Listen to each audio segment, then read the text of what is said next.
오늘 누가복음 100번째입니다. 벌써 누가복음이 12장까지밖에 안 나갔는데 이제 100번째입니다. 100주년 100번 행사 그런 건 안 하겠습니다. 오늘 제가 누가복음을 이렇게 같이 나누면서 참 은혜를 많이 받았습니다.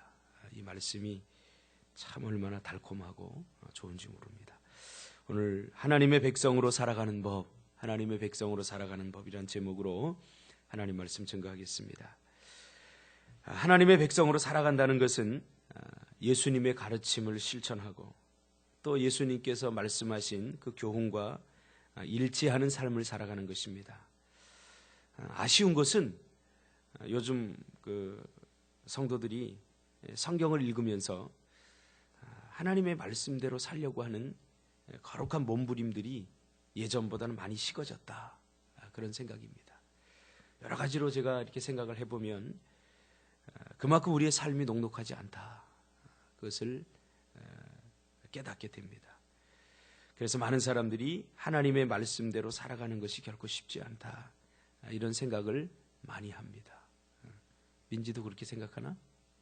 그래요. 그러나 결코 쉬운 것은 아니지만 하나님의 말씀대로 사는 것이 불가능한 것이 아닙니다. 왜요? 우리가 하나님의 말씀대로 사는 것은 우리의 힘으로 사는 것이 아니기 때문에 그래요. 하나님께 주시는 힘으로 사는 것이기 때문에 결코 쉬운 일은 아니지만 그런 불가능한 일이 아닙니다. 특히 오늘 본문은 예수님께서 가르치신 하나님 나라의 윤리에 대해서 강력한 메시지를 담고 있습니다. 특별히 물질관에 관한 이야기를 하고 있는 것입니다. 즉 소유를 올바르게 사용하지 않는 사람을 향해서 예수님은 어리석은 사람이다, 그렇게 말을 합니다. 어리석은 사람이다. 이 어리석다라고 하는 표현은 아마 성경에서 가장 부정적인 표현 가운데 하나일 것입니다. 어떤 욕보다도 이 성경에서 어리석다라고 하는 표현은 가장 부정적인 그런 표현입니다. 무리 중에 한 사람이 예수님께 나와서 그의 형과 유산을 나누게 해달라고 요청을 받습니다. 당시에 랍비들이 하던 일들 중에 중요한 일 중에 하나가 뭐냐면 유산의 분쟁을 올바로 해결해 주는 그런 일이었습니다.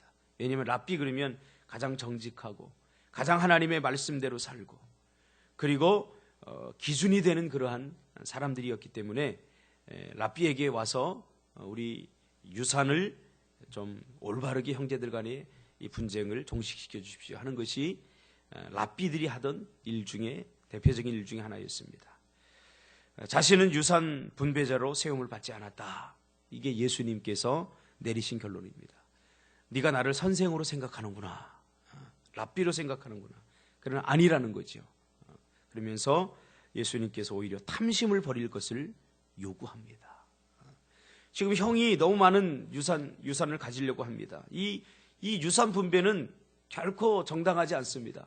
그러니 선생님께서 형과 나의 유산을 아주 정직하고 올바르게 나눌 수 있도록 도와달라고 하는 이 요청, 어떻게 보면 그때 당시 사람들에게 일반적인 요청이었지만 그러나 예수님은 나는 유산 분배자로 세움을 받지 않았다, 이렇게 딱 잘라 말하면서 오히려 내 마음속에 있는 탐심을 버려라, 그렇게 요청을 하고 있는 것입니다.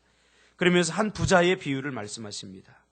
예수님의 비유는 내가 곡식을 쌓아둘 곳이 없으니 어찌할꼬라고 하는 부자의 독백으로 시작이 됩니다. 제발 그랬으면 좋겠습니다. 할렐루야. 여러분들도 이 돈 버는데 이거 다 어디다 쌓아두지? 그런 복이 임할 줄 믿습니다. 여러분, 물질의 복을 받는 것은 이게 나쁜 게 아니에요. 하나님의 말씀대로 하나님의 뜻대로 우리가 성실하게 일을 하고 그리고 소출을 얻어서 쌓아두는 것, 그것이 잘못된 게 아니에요. 저축하는 것, 이런 것이 잘못된 게 아니에요. 자본주의가 성경에서 생기지 않았습니까? 그렇죠? 자, 아마 이 사람은 수입을 많이 얻은 것 같습니다. 그리고 어떻게 할까 하고 고민합니다. 우리는 돈이 없어서 고민하죠. 돈을 어떻게 하면 많이 벌까 이 고민하는데, 이 사람은 수입이 너무 많아, 소출이 너무 많아서 이걸 어떻게 할까 하고 고민하는 거죠. 이것저것 생각하다가 미래를 위해서 저축은행에 저축을 해야겠다, 이런 생각을 합니다. 그래서 내놓은 대안이 무엇입니까? 곡간이 지금 너무 작으니까 곡간을 헐고 더 크게 짓자는 거죠. 그리고 편안히 쉬고 먹고 마시고 즐거워하자는 것입니다. 과거에 우리 기독교는 편안히 쉬고 먹고 마시는 것에 대해 정죄를 했습니다. 그러나 편안히 쉬고 먹고 마시는 것 잘못된 것 아닙니다. 분명히 우리는 하나님의 말씀대로 살고 또 성실하게 일해서 얻고 그리고 먹고 마시는 것, 이게 잘못된 것 아닙니다. 우리의 시각으로 볼 때 이 부자는 결코 나쁜 사람이 아닐 뿐더러 어리석은 사람도 더더욱 아닙니다. 근데 예수님은 이 비유를 어리석은 부자의 비유라고 이렇게 말씀하고 있는 거죠. 그는 성실하게 일해서 풍성한 소출을 얻었습니다. 그리고 한 해를 먹고 남을 만한 많은 이윤을 남기고, 그래서 그것을 보관하기 위해서 창고를 더 크게 짓는 것, 그것은 결코 잘못된 일이 아니지요. 그러나 이 부자의 문제가 무엇입니까? 말씀을 점점 진행하면서 이 부자의 문제가 무엇인지 폭로되고 있고 드러나고 있지 않습니까? 그는 하나님이 존재하지 않는 것처럼 행동하고 있습니다. 마치 자기 인생을 자기 스스로 보호하고 자기 인생을 자기가 계획한 대로 될 수 있다고 믿고 그렇게 생각하고 있는 거죠. 이게 문제입니다. 소출을 많이 얻은 것, 그리고 곡간을 더 크게 짓고 이거 미래를 위해서 내가 준비하자, 이 모든 것이 잘못된 것이 아닙니다. 이건 오늘 우리의 삶과 똑같습니다. 우리도 그렇지 않습니까? 우리가 열심히 아침부터 일어나서 일하고 또 돈을 벌어서 자녀들을 위해서도 쓰지만, 그러나 우리의 노후를 위해서도 좀 저축을 해야 된다, 이 자체가 나쁜 것 아닙니다. 그러나 이 부자가 어리석은 이유는 그는 마치 하나님이 없는 것처럼 행동했다는 겁니다. 잠언서 16장 9절에 보니까 사람이 마음으로 자기의 길을 계획할지라도 그 걸음을 인도하시는 이는 여호와시니라. 또한 잠언 3장 5절과 6절에 보니까 너는 마음을 다하여 여호와를 신뢰하고 내 명철을 의지하지 말라. 너는 범사에 그를 인정하라. 그리하면 내 길을 지도하시리라. 하나님은 이럴 때 자기 존재를 드러내십니다. 사람들이 자기 마음대로 자기 뜻대로 다 될 것 같이 그렇게 자기 존재감을 드러내고 마치 하나님이 없어도 돼 하는 것처럼 그렇게 살아갈 때 하나님은 나도 있다 하고 이렇게 존재감을 드러내는 거죠. 하나님 없는 것처럼 행동할 때 하나님께서는 반드시 자기 존재감을 드러내십니다. 자기 만족에 푹 빠져 있는 이 부자의 삶에 하나님이 개입하시는 거죠. 하나님이 개입하면 모든 것이 다 달라지죠. 모든 계획이 바뀌고 달라질 수 있습니다. 그리고 하나님은 그가 그토록 애착을 가지고 있던 소유와 심지어는 그 영혼까지도 자기 마음대로 할 수 없음을 오늘 보여주고 있죠. 그러므로 오늘 본문은 두 가지로 우리에게 교훈을 주고 있습니다. 첫째로, 물질을 풍성히 주시는 분은 바로 하나님이시다.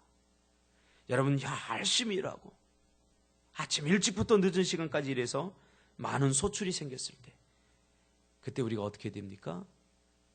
내가 열심히 일해서 이렇게 돈을 벌었구나. 내가 열심히만 하면 좋은 아파트에도 살 수 있구나. 내가 좋은 땅도 살 수 있구나. 자기 열심과 자기 성실을 드러내는 것이 아니라 하나님 감사합니다, 이렇게 됩니다. 생각해 보세요. 오늘날 열심히 돈을 번다고 다 부자가 되는 건 아닙니다. 인간의 열심에 우리 미래가 있는 것이 아닙니다. 내 땀방울에 우리 미래가 있는 것이 아닙니다. 그 모든 것을 가능하게 하신 분은 하나님이시라는 사실을 깨닫고 여러분 하나님께 감사하시기를 바랍니다.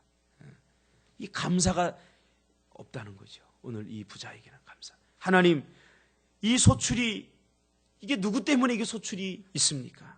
내가 열심히 일도 했지만 그러나 건강을 주셨기 때문에 열심히 일했습니다. 하나님께서 좋은 여건을 주시고 햇빛을 주시고 때를 따라 적절한 은혜를 주셨기 때문에 이것이 가능했습니다 하는 감사가 없다는 거죠. 두 번째로, 자기 영혼과 자기 인생을 자기 마음대로 결정할 수 없다. 물론 우리가 계획을 세워야 됩니다. 그러나 그 계획은 자기 욕심에서 나와서는 안 됩니다. 그렇죠? 심지어 미래까지도 자기 마음대로 할 수 있다. 아닙니다. 우리 하나님께 다 맡겨야 됩니다. 그러므로 우리는 탐심을 조심하라 라고 예수님이 말하죠. 왜? 탐심은 하나님을 볼 수 있는 눈을 가려버립니다. 탐심이 생기면 하나님이 보이지 않아요. 물질만 보이는 거죠. 우리 아간의 사건을 통해서 잘 교훈받지 않습니까? 물질이 눈에 딱 가려버리면 하나님은 보이지 않습니다. 참 이게 무서운 거예요. 그래서 성경은 탐심을 뭐로 보고 있어요? 우상 숭배로 보고 있습니다. 여러분 가진 것에 만족하시기 바랍니다. 그 만족할 때 하나님 더 주셔요. 내가 뭔가를 다 가지려고 아둥바둥하면요 안 됩니다. 요즘 저희 집사람이 기적을 경험하고 있어요. 기적을 어떻게 해서 경험하느냐? 그저 그냥 주신 것에 만족하니까 하나님 기적을 주셔요. 그죠? 하나님 왜 나는 저 사람처럼 저렇게 많이 안 주지요? 그래서 불평하고 원망할 때가 아니라 이미 주신 것에는 감사하고 주시지 않은 것은 주실 것을 믿고 기대하면서 살아가시길 바랍니다. 할렐루야. 주신 것에 만족하지 않을 때 하나님 더 주시잖아요. 이미 주신 것에는 감사하고 나에게 없는 것은 하나님 주실 거죠? 하고 기대할 때 하나님께서 더 큰 것 주실 줄 믿습니다. 탐심은 신앙을 마비시키고 믿음을 무장해제시킵니다. 그리고 물질에 빠져 살게 만듭니다. 당시 부자가 된 것은 하나님의 은총이라고 하는 의식으로 물질의 포로가 된 자들에게 찬물을 끼얹는 그러한 예수님의 말씀이죠. 오늘 하루도 여러분 감사합시다. 그리고 나에게 없는 것 하나님 주실 거죠. 한번 같이 해봅시다. 시작. 하나님 주실 거죠. 반드시 주실 겁니다, 여러분. 주실 거죠 하니까 하나님이 정말 주시더라고요. 할렐루야. 우리 교회가 이 3년 만에 교회를 샀잖아요. 개척을 하고. 요새 한 100교회가 세워지면 99교회가 문을 닫는다고 합니다. 근데 기적적으로 하나님께서 1년마다 옮기게 하셨어요. 처음에 저기 간석동 뒤에 그 산동네에 이제 교회라고 할 수 없을 만큼 아주 그냥 그런 데 개척을 시작하고 1년 있다 요 밑으로 옮기게 하고 또 2년 있다 일로 옮기지 않았어요. 우리 민지가 그때 중학교 2학년 때 우리 처음 전도받아서 왔는데 저렇게 커가지고 참 저렇게 신앙생활 하는 거 보면 얼마나 감사한지 몰라요. 그때 중학교 2학년 때 와서 막 그럴 때가 엊그제 같은데 벌써 3, 4년이 지나서 여기까지 왔어요. 여기까지 온 이유가 뭐냐면 저는 그냥 믿기만 했어요. 제가 5년 안에 하나님 교회를 살 수 있도록 도와주세요. 하나 성령이 주시는 마음으로 기도하게 하시더라고요. 근데 여건은 교회를 살 만한 여건이 전혀 아니에요. 근데 의심이 되는 거죠. 하나님 지금 우리 월세도 못 내고 있는데 무슨 교회를 주신다는 겁니까? 그래도 하나님 기도하라. 야, 네가 언제 네 인생 네 마음대로 계획대로 됐냐? 내가 주시는 마음으로 그냥 믿고 기도하면 주시는 것은 나다. 주는 건 나니까 너는 그냥 믿기만 하라. 그 말이에요. 여러분 믿기만 하시기 바랍니다. 여러분 자녀들을 위해서 기도할 때도 그냥 믿기만 하세요. 믿고 기도하면 이루시는 분은 하나님인 줄 믿습니까? 오늘도 그런 기적을 경험하시기를 주님의 이름으로 축복합니다. 기도하겠습니다.